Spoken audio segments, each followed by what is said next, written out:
Okay, hey guys, just waiting for the stream to go live.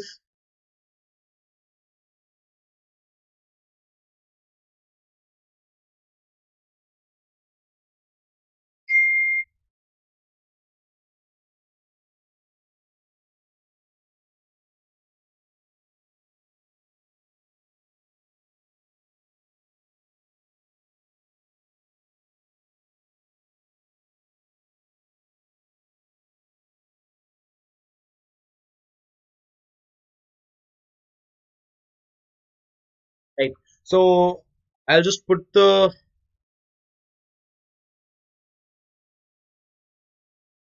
text on the group so that everyone can join.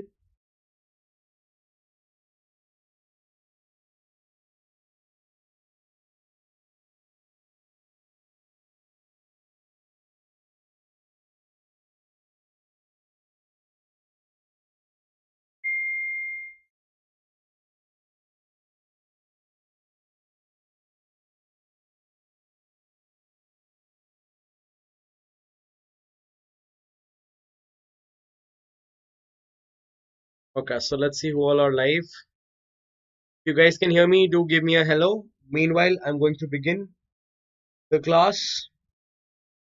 So today's class is a very well planned class that I have for you. And just connect my pen. Sorry for the delay in starting the class. Today's class is urea cycle and its disorders. Alright, urea cycle. So we're going to cover the entire urea cycle. Plus, we're going to cover the disorders that are there for the urea cycle. Right. And we'll also have a clinical case discussion at the end, which also has some practical aspect to it. Right. So it's basically also related to your practicals. So we'll do a clinical case discussion at the end. So at the end, I have a clinical case for you. So that's the setup of this class, and the class is expected to be for around an hour or an hour and a half. That's how long the class might be, and the class is made from standard textbooks. The main reference book that I will recommend that you guys use for this is Lippincott, and if you want, you guys can go for Harper. I have also put some text, or I have considered some things from Leninger while preparing this lecture. This is the gold standard, and if you can read this, that's well and good, but I don't see any point in going in so much detail for a particular topic. But I have covered all the important things, right? So welcome to Let's Crack NEET PG.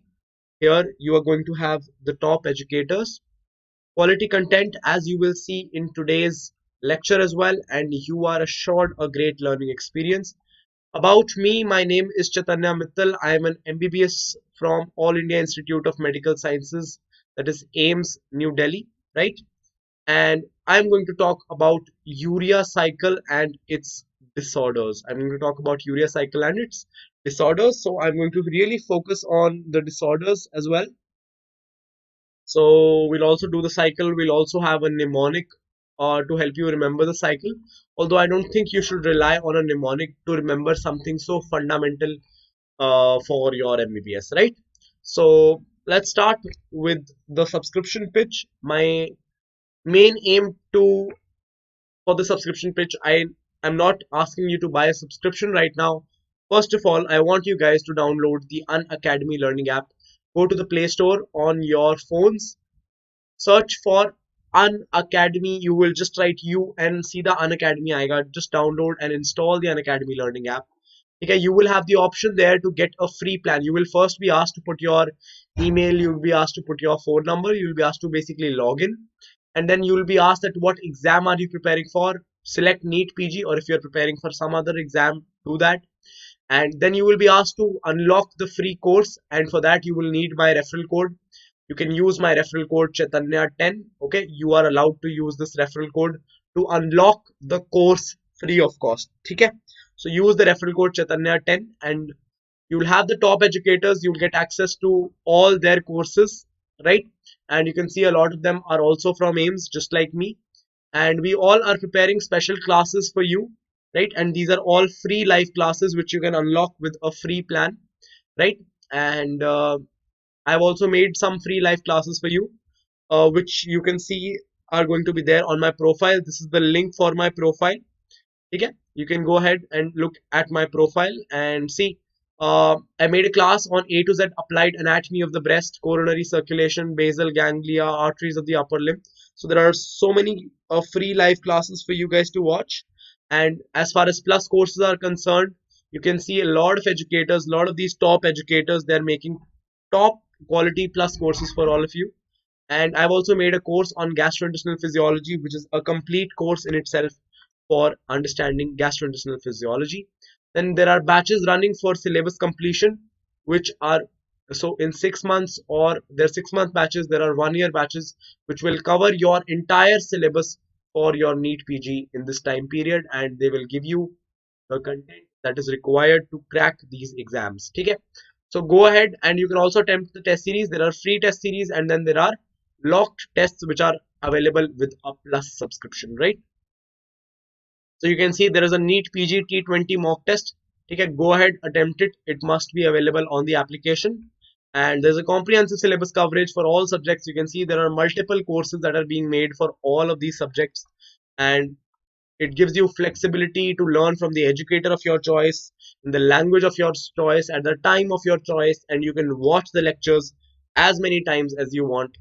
The app also has a very robust chat feature. Here also, you can chat with me. If you have any feedback, just put it in the chat box, and we can talk to each other like we are in a classroom. We can have a very interactive session.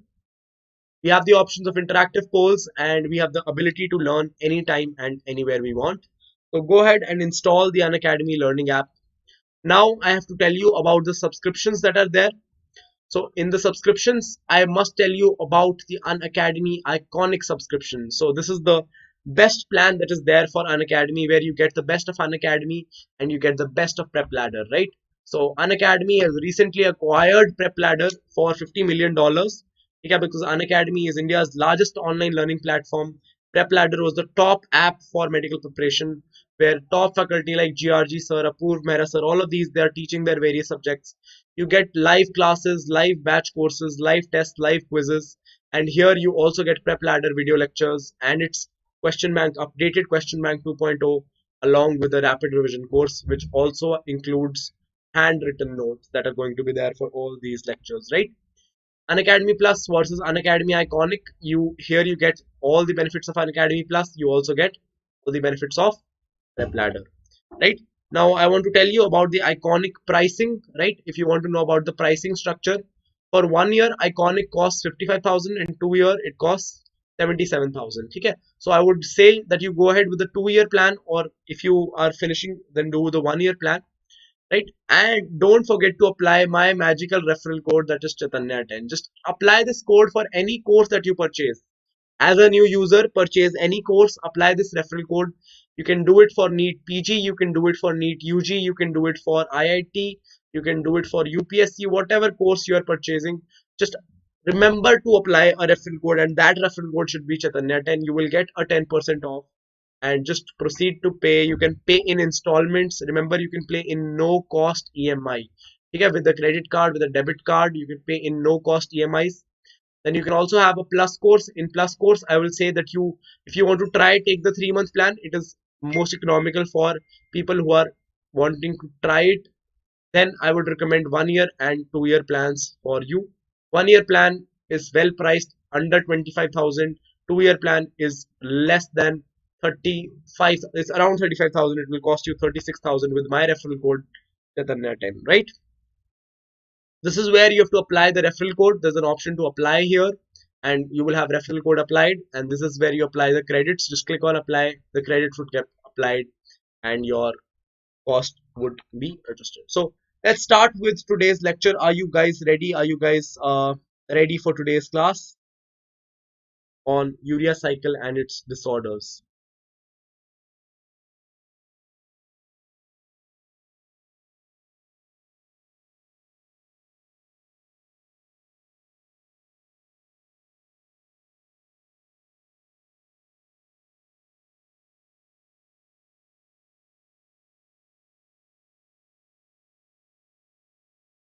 Please write a yes in the chat box if you guys are ready for me to start.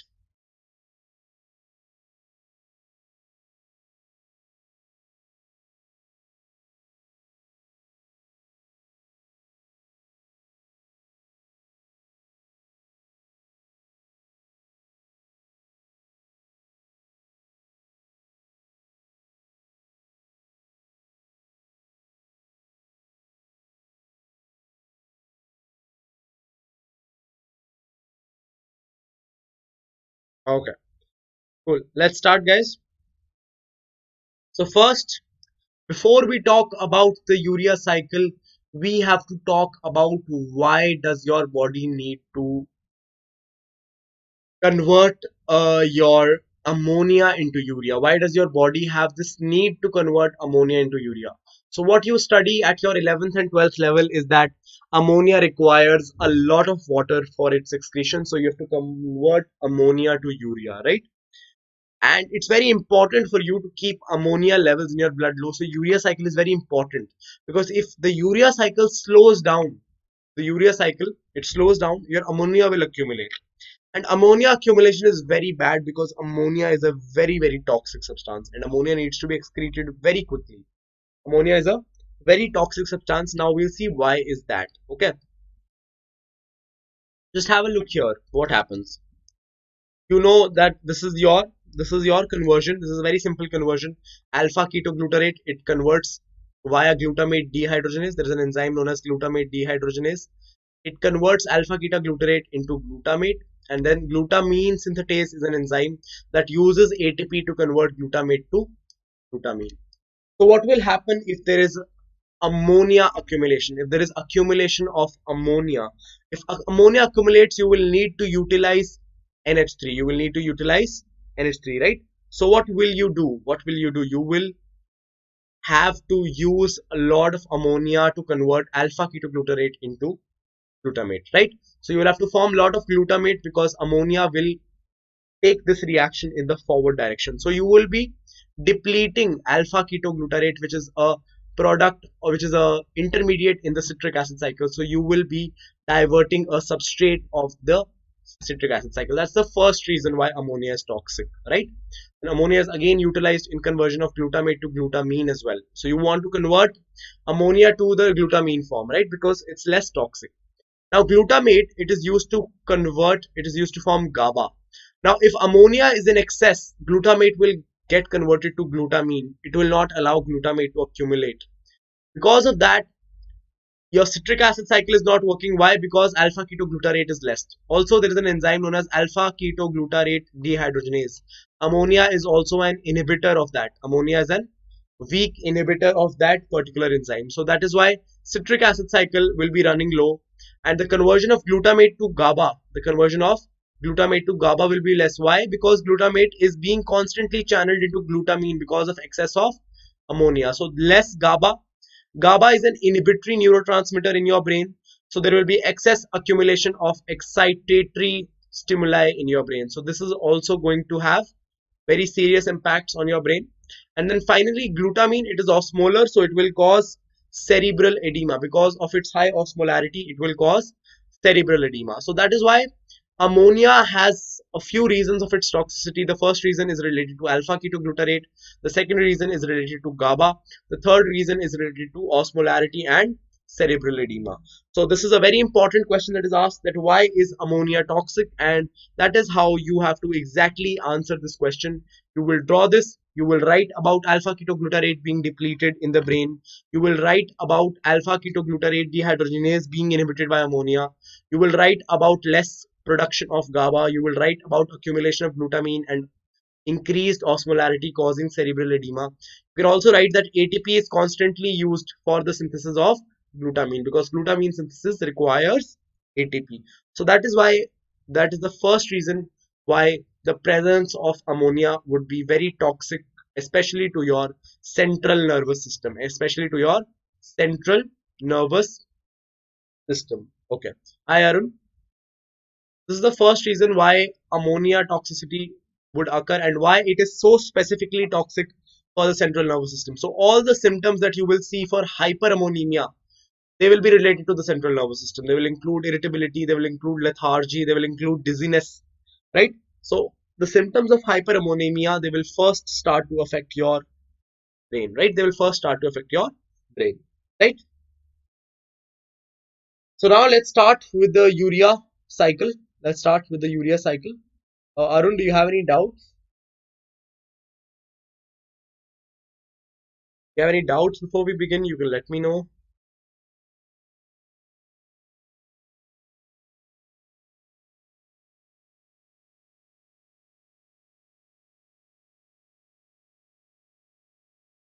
So for the notes of this lecture, you can join me at the rate Unacademy NEET PG Chetanya. That's my Telegram channel.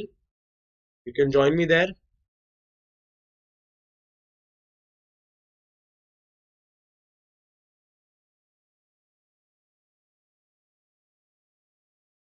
See here, the first thing that enters the mitochondria.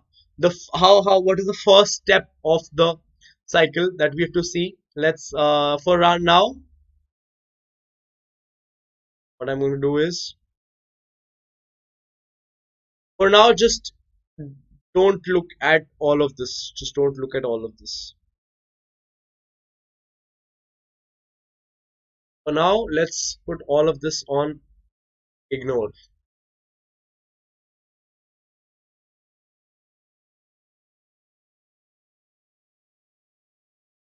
Okay, just have a look from here. This is ammonia. This is ammonia. You start from ammonia.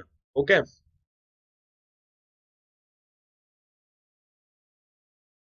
We'll start from ammonia. What's the first thing that happens? Ammonia, it has to be converted to carbamoyl phosphate. Ammonia is converted to carbamoyl phosphate. What happens? This was ammonia.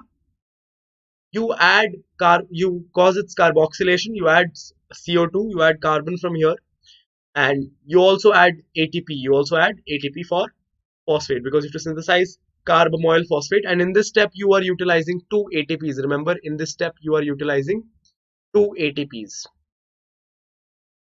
Okay, two ATPs are utilized. Please remember, two ATPs are utilized. We'll see how much ATPs are utilized in the entire Urea cycle. All of this is occurring inside the mitochondria. All of this is occurring inside the mitochondria. There are two steps that take place inside the mitochondria, and there are three steps that take place outside. This is the first step, and in this first step, what is happening is there is an enzyme here known as carbamoyl phosphate synthetase 1, CPS1. Alright, CPS1. So CPS1, it uses bicarbonate and ATP to synthesize carbamoyl phosphate. You can see carbamoyl phosphate, it has a C double bond O, and one side it is connected to this nitrogen which comes from ammonia, and there is also a phosphate group which comes from ATP. After that, what happens? Carbamoyl phosphate, it gets converted to citrulline. It gets converted to citrulline. Why? So ornithine, it is a cycling intermediate. We'll see where does ornithine come from. But there is inside the mitochondria, you have the presence of ornithine which enters the mitochondria through ornithine permease. It enters here through a transporter known as ornithine permease or ornithine translocase. Right? That's how it comes inside. So once it comes inside the ornithine, it gets converted to citrulline. What is the enzyme? The enzyme acts on ornithine. The enzyme acts on ornithine. So first we will write ornithine. Then it causes it to, what does it add? It adds carbamoyl. It adds to it carbamoyl. So ornithine trans carbamoylase, right? Ornithine trans carbamoylase, right? So this is known as OTC. OTC. Remember that. Okay, so this is the first step that is taking place in the mitochondria. This is the second step essentially that is taking place from the mitochondria, where ornithine is converted to citrulline. Remember, ornithine and citrulline, these are amino acids, but these amino acids, they do not have their own tRNAs. So they do not have their own codons. They are not incorporated into proteins. They are only intermediates of the urea cycle. They're only intermediates of the urea cycle, right? Okay. Hi, Usman. Sorry, I was not able to see the chat. So that's about what is happening in the mitochondria. So far, you've seen what exactly happens inside the mitochondria. Ammonia gets converted to carbamoyl phosphate, and carbamoyl phosphate gets converted to citrulline with the help of ornithine. So ornithine is getting converted to citrulline by transcarbamylation, right? So far, you are clear with what happens in the mitochondria. How many ATPs have been utilized? 2 ATPs. What was the enzymes used? CPS1 and ornithine transcarbamylase, right? So now one question that is sometimes asked is differences between CPS1 and CPS2. So we talked about carbamoyl phosphate synthetase 1. There is also a carbamoyl phosphatase synthetase 2, right? CPS1, it is an enzyme of urea cycle. It is an enzyme of urea cycle, whereas CPS2, it is involved in pyrimidine synthesis. It is involved in pyrimidine synthesis, right? Now, one of the activators of CPS1, it is activated by NAG. Alright, it is activated by NAG. It is not activated by any such thing, right? Then CPS1, it uses ATP here. It uses ATP, right? So these are some points of differences between CPS1 and CPS2. So you can keep these in mind, right? When we are discussing these two enzymes, you can keep these in mind. The most important difference is that this is an enzyme of the urea cycle and this is an enzyme of pyrimidine synthesis, right? So now what I was saying is that if I erase some of this and I tell you that where is this ammonia coming from, let's try to find out where is ammonia coming from into the cell. This ammonia, one of the sources of ammonia is this glutamine, right? What is the transport form of ammonia? It is in the form of glutamine. So glutamine is acted on by an enzyme known as glutaminase, which breaks it into glutamate and ammonia. So ammonia is coming from here. Now glutamate, it can release its ammonia with the help of glutamate dehydrogenase, and when it does that, it will give you alpha ketoglutarate. Alpha ketoglutarate. Now alpha ketoglutarate, it can also it can also be produced with the help of aspartate aminotransferase. What happens? Aspartate, it can give its ammonia to glutamate, to alpha ketoglutarate, and convert it into glutamate, and then alpha. So what happens basically? If I look here, have a look at this reaction. Aspartate gets converted into oxaloacetate and alpha ketoglutarate gets converted into glutamate. Aspartate basically transfers its ammonia group to alpha ketoglutarate and it converts to glutamate. Aspartate will then become oxaloacetate. Aspartate will get converted into oxaloacetate. We will see the significance of this step later, but for now what you have to understand is that ammonia is basically coming from glutamate. Ammonia is basically coming from glutamate. All the ammonia that you have here, it's essentially coming from either glutamine or glutamate, right? If it's coming through aspartate, it's also again coming through glutamate only. So all the ammonia that enters here, it is coming through glutamate. The source of ammonia here is glutamate. The first step is CPS1, carbamoyl phosphate is formed. The second step inside the mitochondria takes place by the conversion of ornithine to citrulline with the help of an enzyme known as OTC. OTC, and there is a transporter here for ornithine called as ornithine permease. That's all that we have studied so far. Okay. Now, if I move to what happens inside the cytoplasm, I will see what happens inside the cytoplasm. This was the mitochondrial portion. This was the first step. This was the second step. So this much we have done. This much we have done. Now we have citrulline inside the mitochondria. Now we have citrulline inside the mitochondria. Citrulline. Now what is going to happen? The citrulline, it must come outside. So there is a transporter for citrulline which sends citrulline outside. And when citrulline comes outside, there is utilization of one ATP, and that ATP, two phosphorus bonds are broken. Two phosphate bonds are broken. Okay, so what is the structure of ATP? You have adenosine. To adenosine, you have attached phosphorus, and then there are bonds like this, right? So there are 1, 2, 3 bonds. So when this bond is broken, it is converted to ADP. Now we are breaking two bonds. We are breaking two bonds. So what do we form ultimately? we break one ATP into PPI, right? So basically, this is the third ATP that is used. Two ATPs they were used here, and this is the third ATP that is being used. So total ATPs used in urea cycle. If somebody asks you total ATPs used in urea cycle, the number of ATPs used is 3 ATPs. But if I ask you what is the number of energy equivalents of ATP used, then you can go ahead with 4. Why? Because here energy of almost 2 ATP is released. Here energy that is used is almost equal to that is released by 2 ATP. So because we are breaking ATP into pyrophosphate, we are breaking the bond that is present here rather than breaking the bond that is present. We are not breaking this bond, we are breaking this bond. So that is why we are saying that the energy of 2 ATPs is used here, but we count it as 1 ATP. So there's an intermediate here that is formed, and then basically what will happen here is the citrulline is converted to arginosuccinate. I will show you the step in a separate diagram. So I had ornithine with me. I converted ornithine to citrulline. Then to citrulline, I have to convert it to arginosuccinate. I have to convert it to arginosuccinate. Now what do?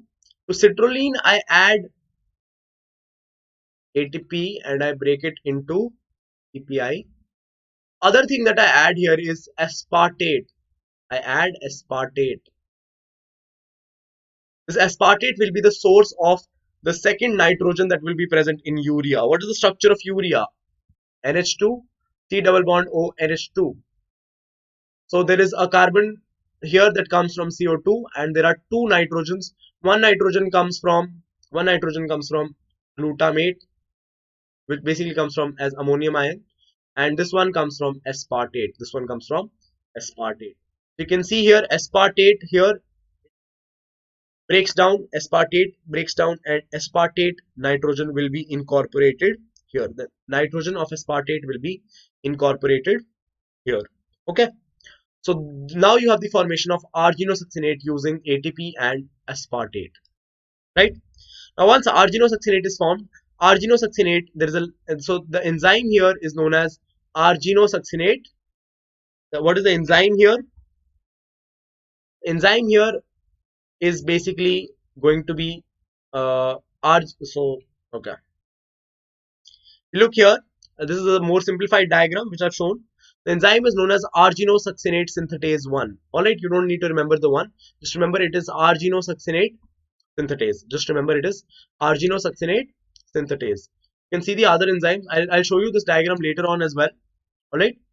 Now once arginosuccinate is formed, it has to be broken down. It has to be broken down. Why? Because we want arginine. So we use arginosuccinate lyase. We use arginosuccinate lyase here. Now one question that I can ask you here is, what is the class of enzyme?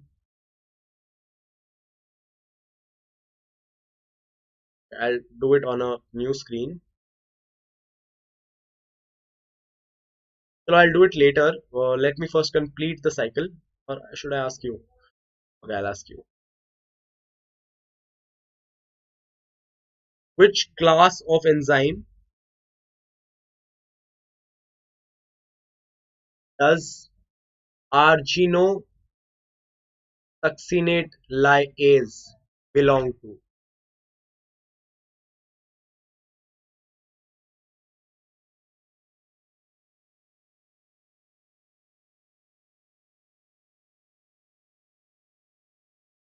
3, 4, 5, 6. These are your options.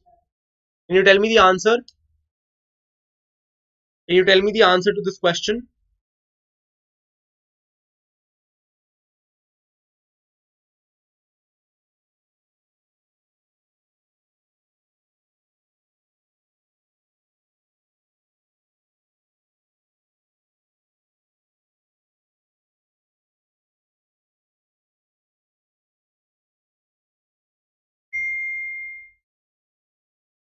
Can anybody tell me the answer to this question? To which class of enzyme do you think it belongs to?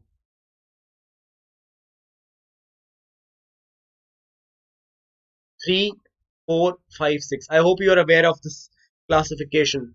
The class of enzyme, there are 6 classes: OTHLIL: oxidoreductases, transferases, hydrolases, lyases, isomerases, and ligases.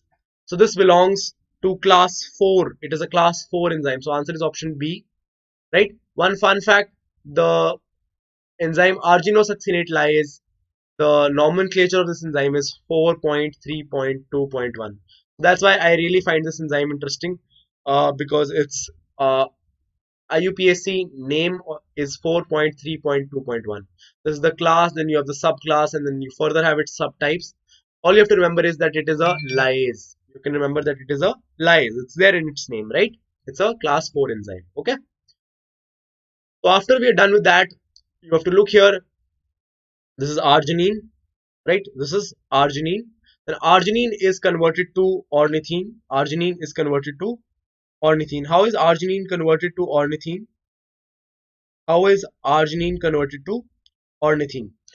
Arginine to ornithine conversion, here you are basically hydrolyzing a little bit. You're putting water and you're releasing urea. You're putting water here and you are releasing urea from here. So this is the bond that is going to be cleaved, and you will have insertion of oxygen here, and you will be forming another amino acid, ornithine, right? So arginine to ornithine is converted and urea is released, or urea is going to be released here. Then ornithine, how will it go back to mitochondria? Now ornithine has to go back to mitochondria. So ornithine is very similar to oxaloacetate. Remember, in citric acid cycle you have an intermediate that is continuously being recycled. Okay, so ornithine is an intermediate that is recycled. Ornithine is constantly recycled through the urea cycle. That's why it's a cycle.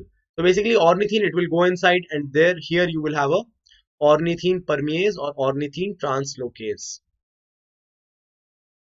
You have a transporter here. I'll tell you why this transporter is important later. When we study the defects, you will realize why am I stressing on this transporter. Okay, so these are all the enzymes that are going to be there here.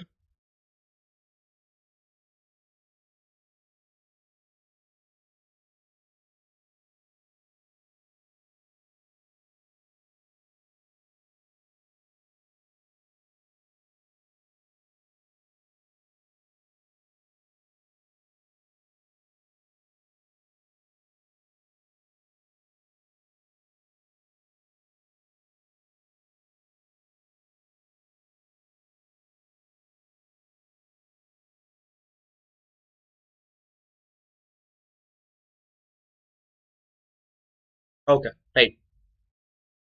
So that's how it's going. I don't think there are any other doubts. So this is the entire thing of how the urea cycle is proceeding. This is the entire overview of the urea cycle. Let's do it in a quick draw it way. Alright, so whenever I teach, I make it a point to make you realize what is the importance of drawing anything. It helps you remember stuff. It helps you remember stuff. So whenever you do anything, biochemistry, anatomy, physiology, just summarize everything in a certain page, and then you will be very easily remembering everything. So we started with ammonia. What did we use? We used 2 ATPs and we converted it to we converted ammonia with the help of carbon dioxide from bicarbonate. We used the enzyme CPS1. We formed carbamoyl phosphate. We formed carbamoyl phosphate. And carbamoyl phosphate, once we formed carbamoyl phosphate, we had ornithine inside the mitochondria already, which had come from outside using a transporter known as ornithine permease. We used a transporter called ornithine permease in the inner mitochondrial membrane. Then ornithine got here, we added the carbamoyl group, so we carried out its transcarbamylation with the help of OTC, ornithine transcarbamylase, and we formed citrulline. We formed citrulline. Once citrulline was formed, then citrulline had to be transported outside the mitochondria for the next step, because only 2 steps occur inside the mitochondria. Then citrulline is what happens here is we use 1 ATP and we convert it into PPI, where basically we are using 2 energy bonds, and then what we do is We basically here add aspartate. We add aspartate, which is a source of nitrogen. And here what we form is arginosuccinate. We form arginosuccinate. Now arginosuccinate is undergoing lyase. Okay, there is a lyase that we use here. I told you this enzyme is a class 4 enzyme, 4.3.2.1. And arginosuccinate lyase, it cleaves it into arginine. And what is released? Fumarate is released. Fumarate is released. Now arginine has to be converted to ornithine, for which we will add water. पानी डाल देंगे, hydrolysis हो जाएगा. Hydrolysis होएगा तो यहाँ से what will be released?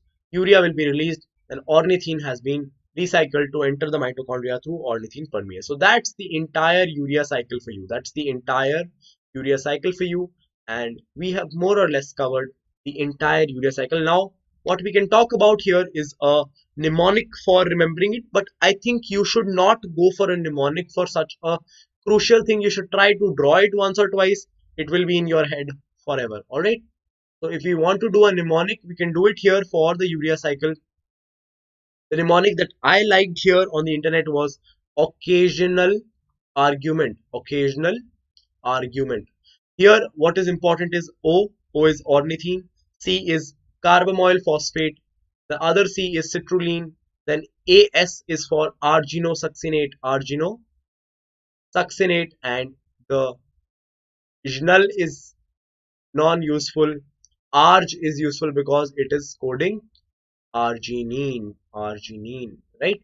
So those are the substrates, or those are the intermediates of the urea cycle. But I think you should rather focus on drawing it once and remembering everything in a very systematic way, just like I have told you in drawing it. So if you try and do it, you can basically draw the entire urea cycle in less than a minute. If you are very familiar with everything, you will be able to draw it in less than 1 minute. See, I am able to do it. Ornithine, citrulline.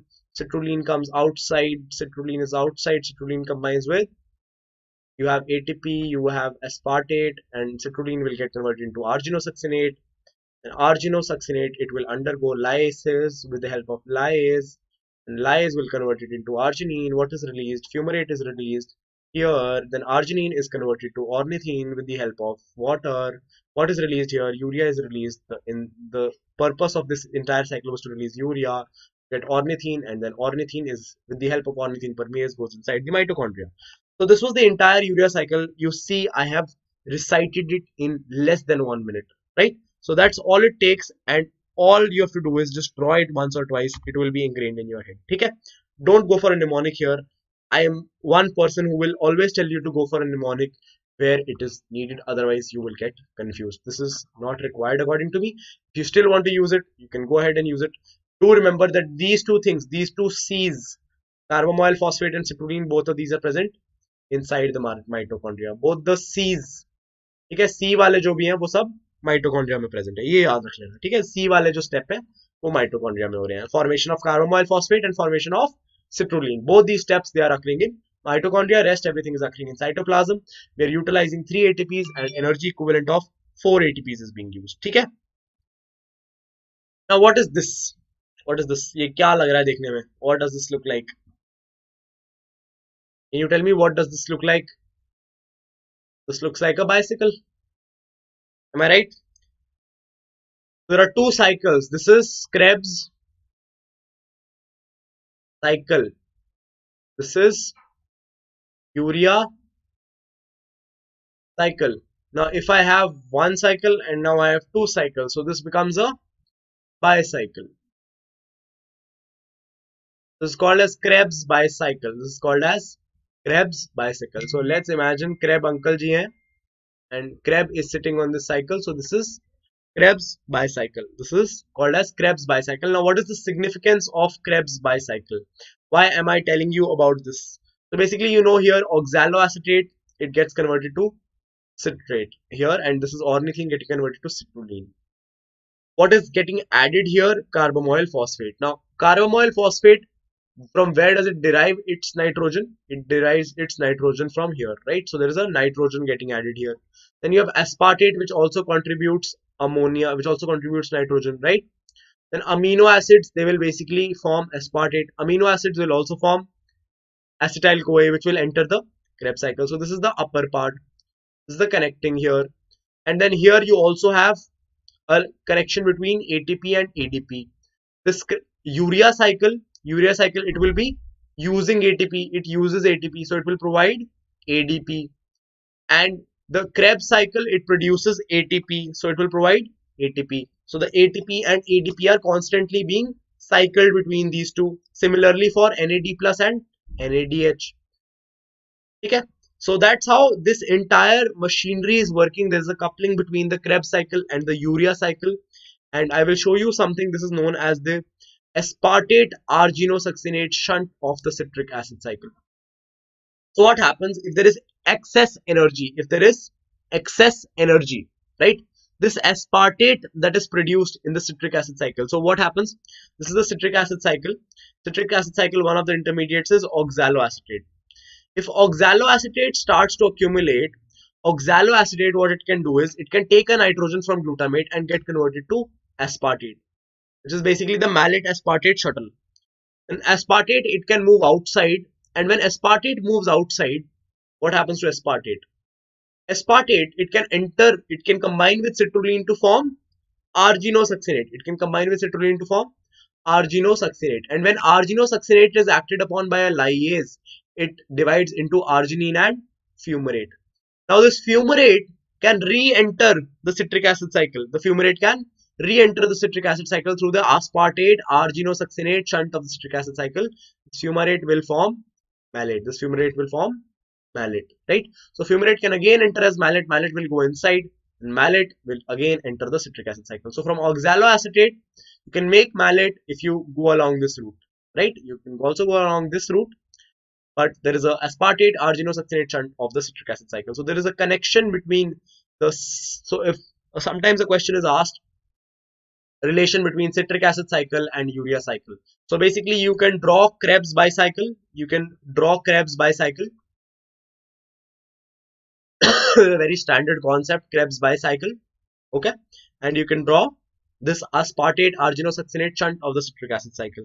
These are the two things that you can tell them when you are dealing with interrelationship between urea cycle and citric acid cycle.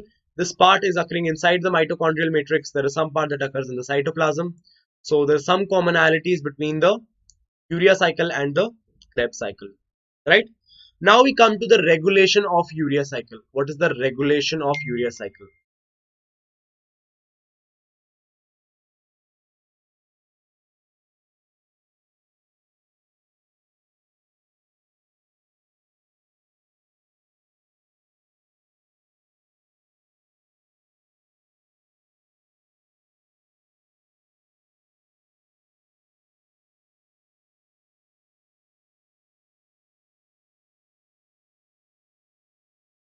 बढ़िया अनुराग जोशी जी, आप बताइए. So let's talk about the regulation of the urea cycle. So what happens here is that I've told you that there is an enzyme here that is CPS1. This is the first step, and this is the regulated step. This is the regulated step of urea cycle. This is the regulated step of urea cycle. Now, how it is regulated? It has an allosteric activator known as N-acetyl glutamate. I told you that that is the difference between CPS1 and CPS2. That CPS1, it requires an allosteric activator called as N-acetyl glutamate. Now, N-acetyl glutamate, it will be synthesized from glutamate and acetyl coenzyme A. It will be synthesized from acetyl coenzyme A and glutamate. Acetyl coenzyme A and glutamate, they will be converted to N-acetyl glutamate with the help of an enzyme that is known as NAGS, N-acetyl glutamate synthetase, and a co-activator of N-acetyl glutamate synthetase is arginine. So whenever you are asked for the regulation of urea cycle, just draw this figure, and that is enough for this. This green represents positive allosteric activation. Positive allosteric activation. So arginine activates N-acetyl glutamate synthetase, which synthesizes N-acetyl glutamate, which is a positive allosteric activator of CPS1, that is carbamoyl phosphate synthetase 1. Right? Entire regulation is this much only. Now we are going to move to the disorders of the urea cycle. This is the most important and the most interesting part of the urea cycle, right? Talk about the disorders. Very simple. The entire cycle is drawn in front of you. The entire cycle is drawn in front of you. You can see here that from ammonia, you're synthesizing carbamoyl phosphate, and ornithine is being added to form citrulline. Then citrulline has a formation of arginosuccinate here from arginosuccinate synthetase, and then there is arginosuccinate lyase, which is removing fumarate and giving you arginine, which is hydrolyzed to give you urea and ornithine, right? And ornithine enters with the help of ornithine permease. So what are the enzymes here? Carbamoyl phosphate synthetase 1 and acetyl glutamate synthesase.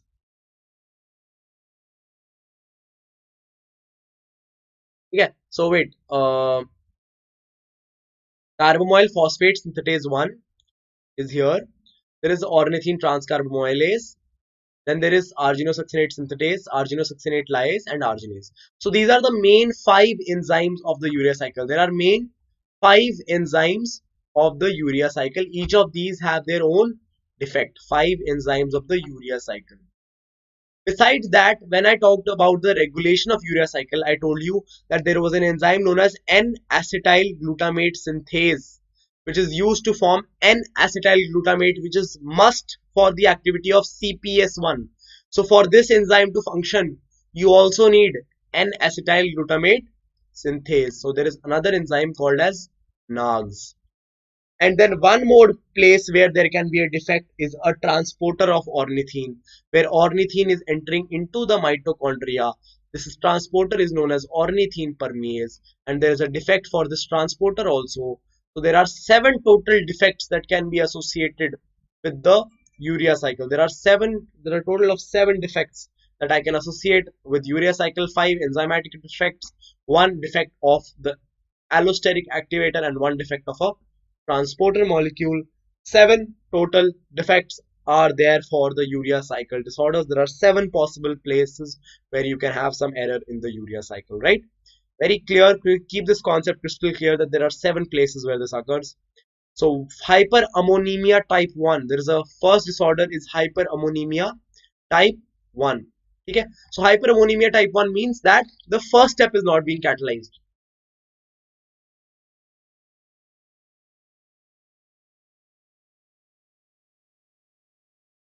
Urea subsidy farmer bank account कब होगी? Okay, I have no idea. This is not related to the urea cycle. Anyways, so the urea cycle disorders. Okay, the urea subsidy. Oh my god. Okay, this looks like a UPSC question for sure. Anyways, guys, do hit the like button on this video if you can. Are you planning to take a plus subscription? Any one of you? Hi, are you? So the first thing that happens is hyperammonemia type 1. Hyperammonemia type 1.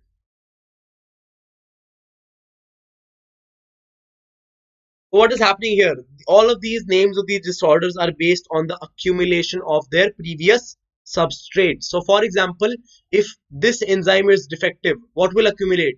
Citrulline. So that will be called as citrullimia. That will be caused as citrullimia.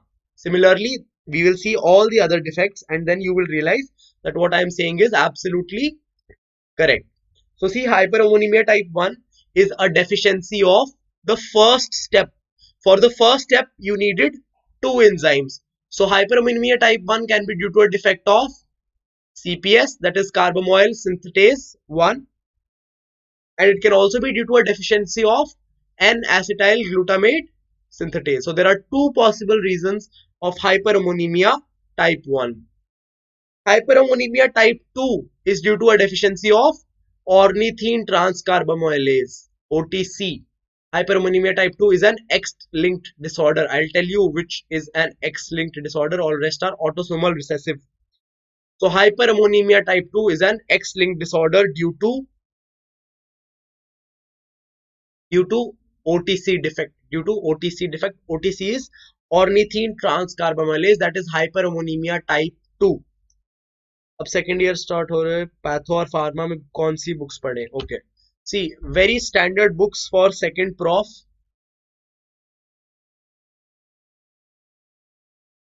Pathology, without any doubt, you have to read Robbins. Okay, you have to read Robbins pathology. And for pharmacology, I would recommend KD Tripathi. For micro, mostly Shastri. Okay? So these are the books I would recommend for second prof. Anyways, so Robbins is a must, and in pharma, I found that KD Tripathi is great. But if you are actually going to learn pharma in an interesting way, I would give you one more recommendation. Don't read it from a book, read it from a lecture, and that lecture is by GRG sir of pharmacology, right? And you can basically take a prep ladder subscription.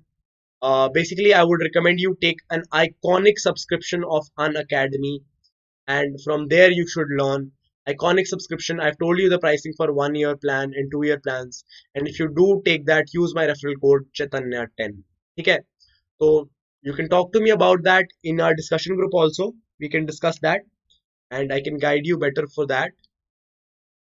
So coming back to our disorders of the urea cycle,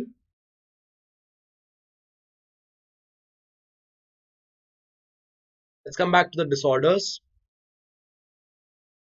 Okay, so type 3, next we are moving to Citrullimia.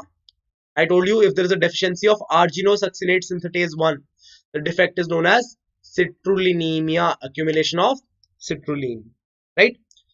Then next, if there is an accumulation of, if there is a defect of this enzyme, Arginosuccinate lyase, which I told you is a class 4 enzyme.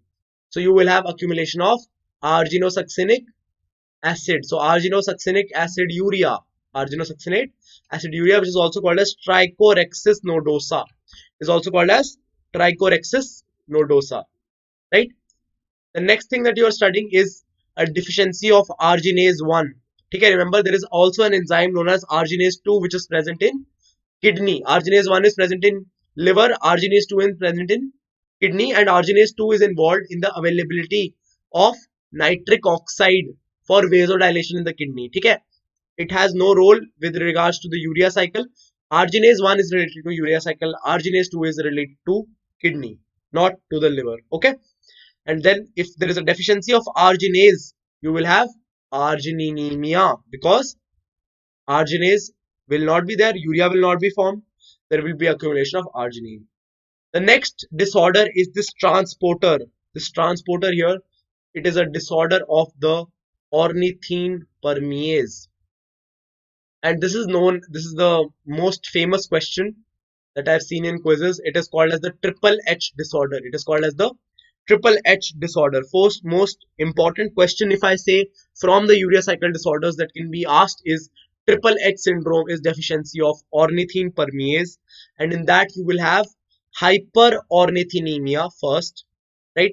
Second, you will have hyperammonemia. Why? Because urea cycle is not running, ammonium will accumulate. Ammonium will accumulate. The third thing that will be there will be homocitrullinuria. I'll tell you why there will be homocitrullinuria. Basically, what happens is that if there is no ornithine inside the mitochondria, if there is no ornithine, okay, let me show you on a screen. Ornithine अगर होता है तो in the presence of ornithine, OTC converts ornithine to citrulline. But if ornithine is not present inside mitochondria, if ornithine is not present, what happens? OTC is vela. OTC is absolutely free. He has no work to do. So what he will do is he will take leucine and he will convert it to homocitrulline. It will take leucine and it will convert it to homocitrulline. This should not happen normally, but it happens in case of if there is less ornithine in the mitochondria. So you will have homocitrullinuria. So these are all the disorders that are there for the urea cycle. So I've summarized all of them on a single page, and now you need to not see anything else for the urea cycle disorders. Just take a screenshot of this slide and this will help you lifelong to remember the urea cycle disorders. Please do share this video with your friends if you like it, if you think it will help with their preparations for the prof examinations, or if you think this will be helpful to them, please do share this video to them. Okay. So now what are the defects that we have seen? Defect in first enzyme CPS1. Also related to it, NAGs. Another defect, OTC. Another defect, arginosuccinate synthase. Another defect, arginosuccinate lyase. Another defect, arginase. Then mitochondrial ornithine carrier, which is called as ORNT1, ornithine transporter 1. ORN is ornithine, T is transporter, V is 1 is 1. Okay, ORNT1. So this is CPS1 deficiency. This is called as NAGS deficiency. Together they are called as hyperammonemia type 1. They are hyperammonemia type 1. Okay, this is hyperammonemia type 2. Citrullimia, arginoacidic urea, here it is also called as trichorexis nodosa. Then arginase deficiency of arginase 1. Then triple H syndrome, where I've told you all the three accumulations that will be there. Why it is called as triple H syndrome? Because hyperornithinemia H, hyperammonemia H, homocystinuria H, three H's are going to be there, right? All of them mostly have symptoms of lethargy, protein aversion, intellectual disability, hyperammonemia. Most of them have common symptoms, right? This is a little mild. Arginase deficiency is a little mild because arginine is also excretable and arginine already has two ammonias incorporated into it. So arginase deficiency is a relatively a milder one. Rest of them are severe disorders. Child does not survive much. All are autosomal recessive except OTC deficiency. It is X-linked. All are autosomal recessive except OTC deficiency because it is X-linked. So once again, we have covered all the cycles, all the disorders of the urea cycle in detail, along with their various symptoms are also done. Most of them have common symptoms: lethargy, protein aversion, intellectual disability, and hyperammonemia. All are autosomal recessive except ornithine transcarbamylase deficiency, which is X-linked disorder, And one more thing that I want to specifically mention again to you guys is that there is a difference between two enzymes that we have seen here. One is arginase 1 versus arginase 2. Please remember to do this differentiation. Second differentiation, CPS1 versus CPS2. Arginase 1 is found in liver, in urea cycle. This is found in kidney and is responsible for the synthesis of nitric oxide from arginine. Okay? Please keep that in mind regarding this one. CPS1, CPS2, you will see this is in urea cycle. This is in pyrimidine synthesis. This requires NAG. It does not require NAG. It uses ATP. Okay, so these are some differences that you need to do between enzymes, and they are important for your examinations as well, right? So I've tried to cover everything that is there for the urea cycle portion of this chapter. If you have any doubts, please let me know, and please do tell me if you like this video, right? And then we'll move to the clinical case discussion. It's a very short discussion.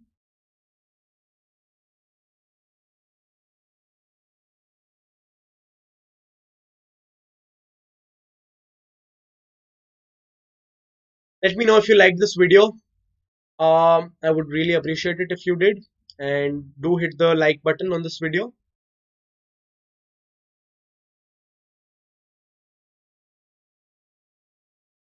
Like दबा दो. And we'll move to the clinical case discussion now. And if there are any doubts, please let me know.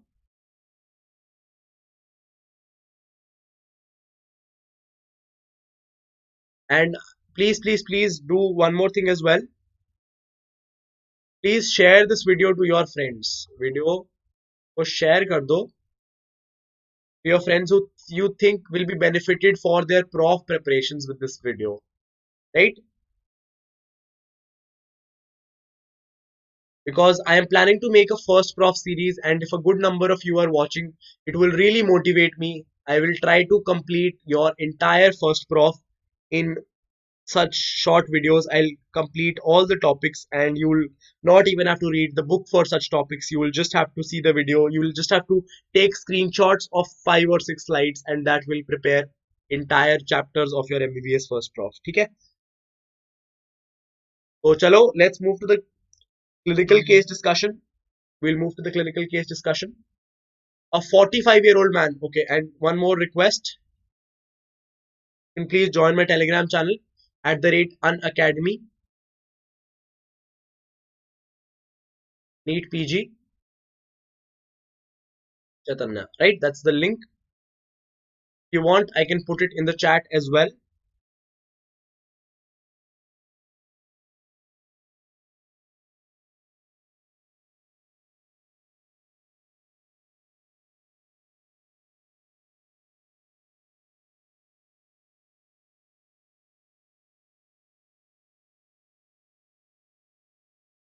Okay, okay. Thank you, Tanya. Thank you, Anurag. Great. So, moving on to the clinical case discussion. So, let's just read the case with me, and I want you to identify the keywords in this clinical case. So, that's any clinical case discussion that you read, just identify the keywords. First thing, 45-year-old man. Right now, why is man important? Because normal values will be variable for women and man. Age is important because of risk factors. Okay, so 45-year-old man was brought to the emergency. Emergency means it was a serious condition. Person is unconscious. Person has lost consciousness. He was involved in an accident. BP was less, so there is hypotension. Hypotension. So there's been blood loss probably. Pulse was 120 per minute, so there is tachycardia. There is tachycardia which is expected because of low blood pressure. Massive abdominal injuries and a fractured femur. So femur is fractured. Okay. It was managed with blood transfusion and fluid replacement and by surgical management of injuries. His urine output declined the next day. Next day, you see the urine output has declined. So why the low urine output? Because blood loss, right? There is blood loss. So lab results, you have serum creatinine is 1.1 milligram per deciliter. How do you measure creatinine? It is through Jaffe's method. Through Jaffe's method. This time in physiology, INICT, they ask something from practicals. So it is through Jaffe's method that you measure serum creatinine. 1.1 milligram per deciliter. The reference interval is given 0.6 to 1.2. So serum creatinine is normal. Hemoglobin is given 9. So for man, normal hemoglobin is 12 to 16. 13 to 16. For women, it is 12 to 15. Okay. 13 to 16 hai, so 9 is very low for a man. And serum urea, I have given you as 65.6 milligram per deciliter. And I have given you the reference interval. Okay. So calculate blood urea nitrogen. Calculate the blood urea nitrogen. And also calculate the blood urea nitrogen creatinine ratio. This is known as the Bun-Crat ratio. Bun-Crat ratio. And indicate the type of azotemia or uremia. Now, what is azotemia and what is uremia? Azotemia basically means excess urea in the blood. But azotemia is a biochemical definition. So, for example, if blood urea is 43 milligram per deciliter, that is a case of azotemia. But probably at that time, you will not have symptoms of lethargy, of central nervous systems. Okay, you will not have symptoms of CNS. That is called as azotemia. When you start developing symptoms, that is now known as uremia. So basically, azotemia plus symptoms is equal to uremia. Remember that. Okay. So now tell me, can you calculate the blood urea nitrogen? Can anybody calculate the blood urea nitrogen for me? Calculate the blood urea nitrogen, then calculate the Bun-Crat ratio. Does anybody here know how to calculate this? Can be a numerical in your PG entrance.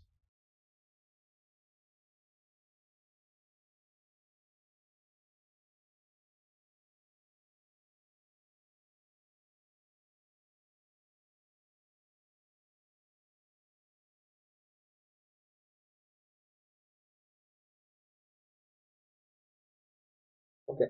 So blood urea nitrogen has been calculated by Anurag Joshi as 27.33. So very simple to calculate, not anything complicated. Thank you, Anurag, for calculating it. 65.6 into 0.47 is going to be your answer.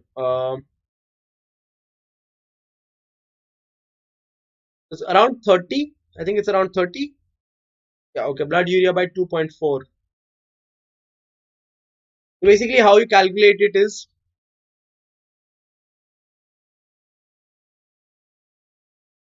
cool. So how you calculate it is that urea molecule, if you look at the urea molecule, it is NH2 C double bond O NH2. So the molecular weight of urea, as far as I can remember, is NH2CONH2. The molecular weight is 60. And how much nitrogen does it have? How much nitrogen does it have? Nitrogen it has is 2. So 2 into 14, if you remember some chemistry, the weight is 28.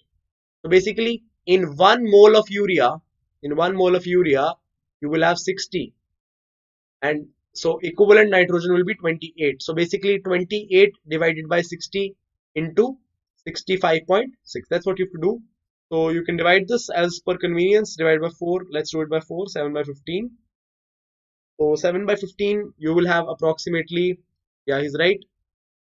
You'll divide it with 2.14. You'll divide it with 2.14. So your exact answer here should be 65.6 into 7 divided by 15. The answer you will get will be approximately 30.61. The answer will be 30.61. Am I right? Or am I making some mistake in the calculations?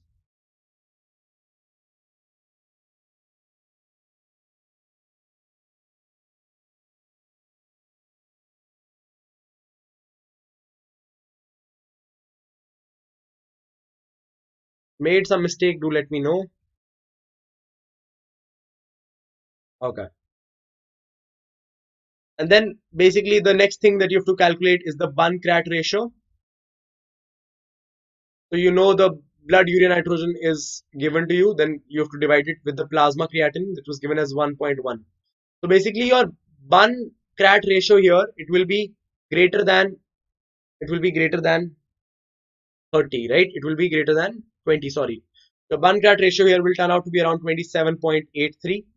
So that is greater than 20, which indicates a pre-renal cause of azotemia. It indicates a pre-renal cause of azotemia. And as you can see here, the cause here was hemorrhage. The cause of azotemia here is hemorrhage, which is a pre-renal cause. All right. So there is some, if you want to understand this here, this is a concept that is given in your practicals generally. This is regarding azotemia. Regarding azotemia, there is a concept here. Pre-renal, renal, and post-renal azotemia, right? This case, what happens to your Bunn-Krat ratio? Creatinine remains normal. Blood urea nitrogen gets elevated. So Bunn-Krat ratio increases. It's generally greater than 20:1. Generally greater than 20:1. Okay, normal range is around 10 to 20:1. In renal cause, what happens? The blood urea nitrogen, it increases, but the serum creatinine levels, they increase a lot. So here the overall level it falls and it becomes around 10:15:1, right? 10 to 15:1. That's what happens in, this is a pre-renal causes, these are renal causes. Pre-renal causes will include stuff like shock, hemorrhage, right? And renal causes you will have, for example, glomerulonephritis or kidney disease, anything, polycystic kidney disease, anything like that. Those will be renal causes of azotemia. Post-renal causes will be obstructive causes. So those will have their own characteristics, right? So these days, instead of Bunn-Krat ratio, what is emerging is something known as the fractional excretion of sodium, phenol. A fractional excretion of sodium, it's basically urine sodium divided by plasma sodium per urine creatinine divided by plasma creatinine. So this is a fractional excretion of sodium, and it's expected to be less than 1%. Rises to beyond 2% during azotemia, right? And then through that you can determine the cause of azotemia. Fractional excretion of sodium. Okay, so all of these are points from practicals. Right now I'm not focusing too much on this, but since we were discussing this clinical case, I took this into consideration. Now, if you have any doubts, you can let me know. I will be uploading the PDF to my channel. So we've done, let's do a quick revision of what all we have done. Discard the annotations and I'll reopen the presentation.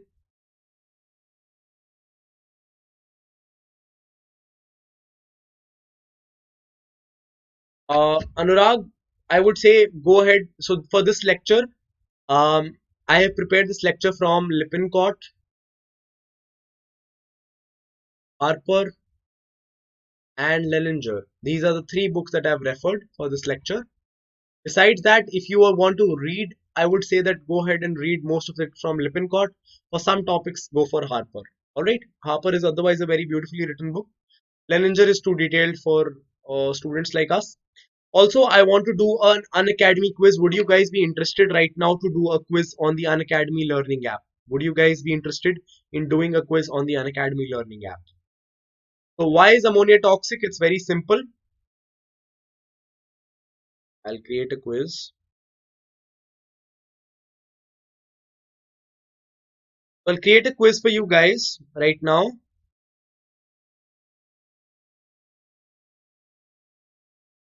So let's do it for proteins and amino acids.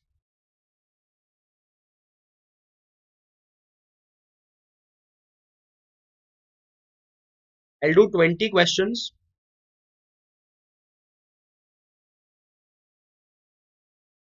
And I'll do it for 20 seconds per question.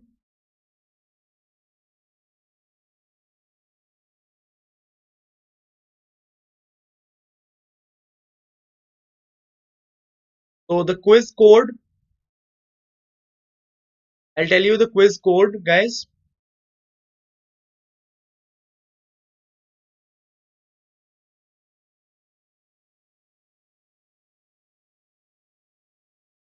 Is 866827. To join this 866827, join this quiz on the Unacademy Learning app.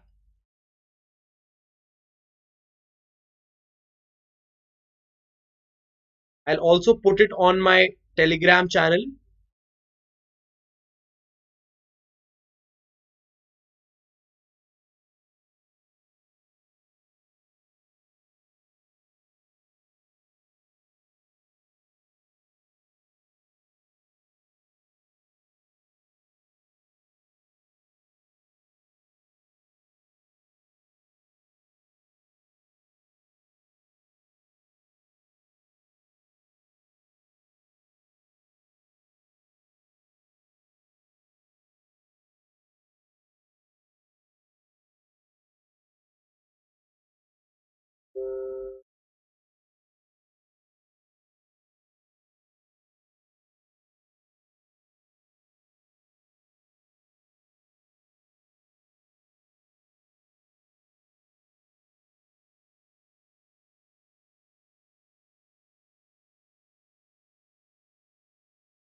I'm waiting for you guys to open this quiz on your devices.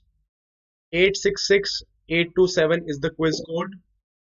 What you have to do is download the Unacademy Learning app, log in with your mobile phones, unlock free plan using my referral code Chetanya10.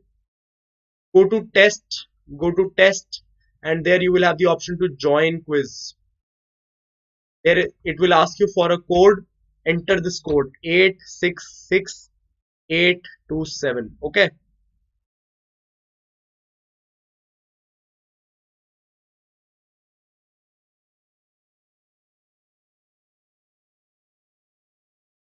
So let me quickly revise what we have done so far. Why is ammonia toxic? I've told you so many reasons. It's related to citric acid cycle, to GABA and osmolarity due to glutamine. Then we covered the entire cycle. So I told you about Krebs bicycle. And then I also told you about the aspartate arginosuccinate shunt of the citric acid cycle. Okay. Besides that, I talked about the regulation of the urea cycle through NAGS. Talked about this regulation. Okay. Besides that, we talked about the disorders of urea cycle. What are the various disorders that affect it?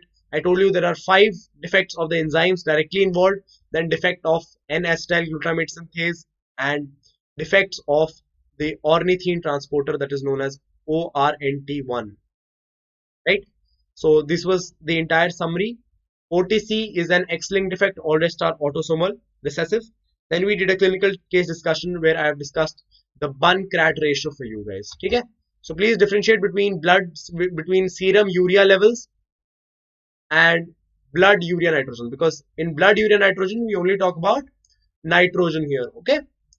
It's not very frequently used now. I told you now we use fractional excretion of sodium, FeNA. Okay? So I'm waiting for you guys to join the quiz code. Are you guys joining? Who all are joining? Please tell me. I'll wait for you guys.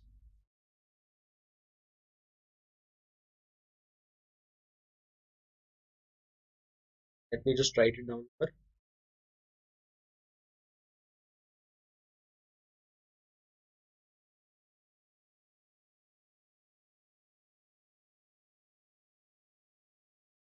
Let's do an Unacademy quiz on amino acid metabolism, guys.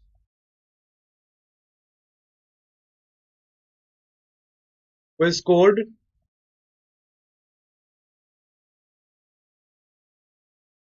866827. Referral code is Chetanya 10. Okay. So I'll start the quiz. We have 20 questions, 20 minutes. I'm giving you guys 2 more minutes to join. Then I'll end the stream and I'll start the quiz. Okay.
Okay guys, I'll be ending the stream now. We'll have the quiz.